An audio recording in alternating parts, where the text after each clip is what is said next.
Have you ever wondered why relationships affect everything in your life? Not just love, but your mental health, your career focus, your physical energy, even your money decisions. You break up with someone, and suddenly you can't study.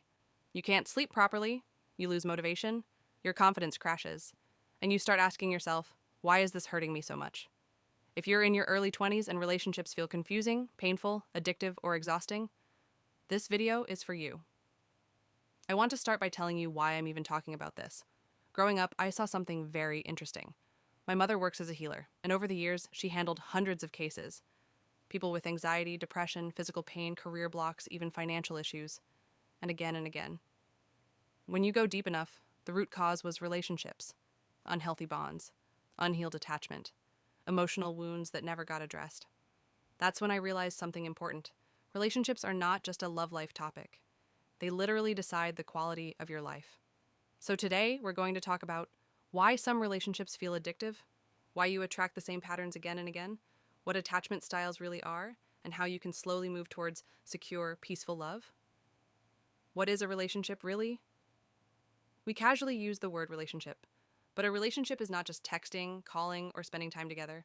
A real relationship involves emotional sharing, communication, trust, responsibility, emotional safety, and this applies to romantic relationships, friendships, family, even professional bonds.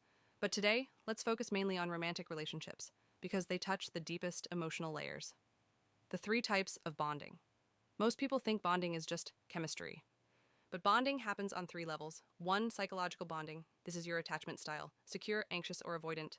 2, situational trauma bonding. This happens when pain, fear, apologies, hope, and care repeat in a cycle. 3, spiritual karmic bonding.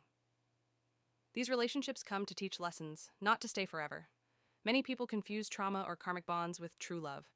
That confusion causes years of suffering. Karmic and trauma bonds, why they feel addictive.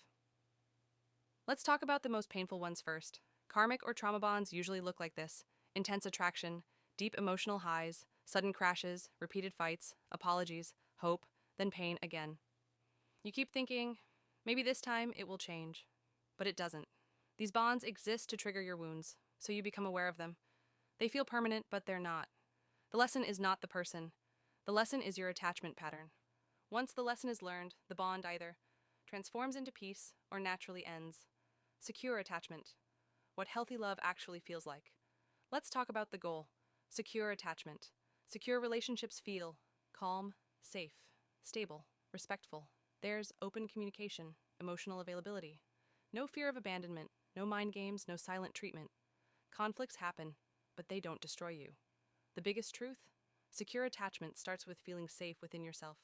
It's built by self-respect, boundaries, honest communication, emotional maturity. It's not something you fake, it's something you develop. Anxious attachment, when love feels like fear. If love feels like anxiety, overthinking, waiting for replies, fear of being replaced. That's anxious attachment. People with anxious attachment fear abandonment, seek constant reassurance, overanalyze tone, texts, silence, become people pleasers. This often comes from childhood. Emotional neglect, unpredictable care, parental conflict. You didn't feel emotionally safe growing up, so now you look for safety outside yourself. The problem? No partner can regulate your nervous system for you. Healing starts with self-validation, emotional regulation, learning to sit with discomfort, avoidant attachment when love feels overwhelming. Avoidant attachment is the opposite reaction to pain.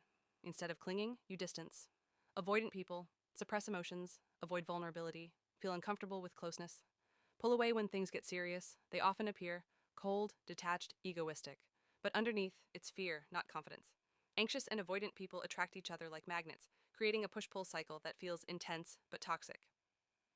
Childhood and the root of all this attachment styles don't appear randomly. They are formed when you were a child. If you grew up in emotional chaos, neglect, abuse, constant fights, your nervous system learned love is unsafe. So now, as an adult, your body reacts before logic. This is not your fault, but healing it is your responsibility. Why patterns repeat? If you don't heal, you don't attract new people. You attract new versions of the same lesson. Different face, same pattern. That's why people say, why do I always end up with the same type? Because your attachment style hasn't changed. Neuroscience. Your brain is trained. Think of it like this. If a child is bitten by a dog, even years later, their body reacts to dogs. That's how trauma works. Your brain formed pathways for fear abandonment, emotional shutdown. The good news? The brain is plastic. It can be rewired through awareness, repetition, safe experiences, breaking the cycle. Practical steps. Here's how healing actually begins. Learn to be alone without panic. Stop overthinking and fixing others. Set boundaries, even if it feels uncomfortable. Journal daily to understand your emotions. Communicate needs clearly. Choose emotionally consistent people. Do grounding activities like walking or cycling. Consider therapy or healing modalities. Surrender control and trust the process. Healing is slow but real. What healthy relationships look like. Healthy love feels peaceful, respectful, honest, supportive. Not controlling, manipulative, jealous, emotionally unsafe. You don't lose yourself in healthy love. You become more yourself.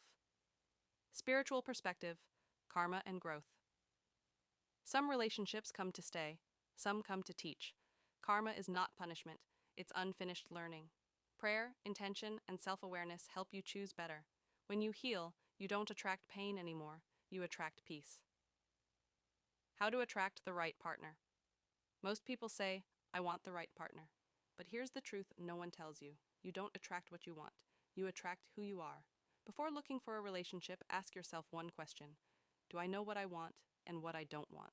A healthy partner is someone who feels secure, someone who respects your emotional and mental needs, someone aligned with your values, spiritual, lifestyle, and family.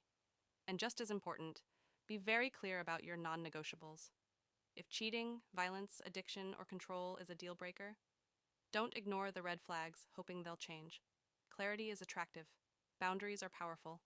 When you become emotionally secure, when you respect yourself, you stop chasing love, and you start attracting the right kind of connection. Here is how write in a paper and a column what you want in a partner. A secure partner, someone who meets your emotional and mental needs. Physical compatibility, clearly defined for yourself. Spiritual alignment, yes or no based on your values. Lifestyle alignment, veg/non-veg preference, if important. Family values that align with yours, because marriage is about families coming together. Open-minded, conservative, supportive, personal care and responsibility toward self and relationship. In another column, write what you don't want in a partner. Alcohol or smoking, if it's a boundary for you. Cheating, violence, obsessive or controlling behavior. Closing. Message to the viewer. If you're in your early 20s and struggling with relationships, please know this. You are not broken. You are not weak. You are learning. Healing is possible, secure love is possible, and peace is possible. But it starts with you. If this video helped you, take a moment to reflect and choose yourself just a little more today.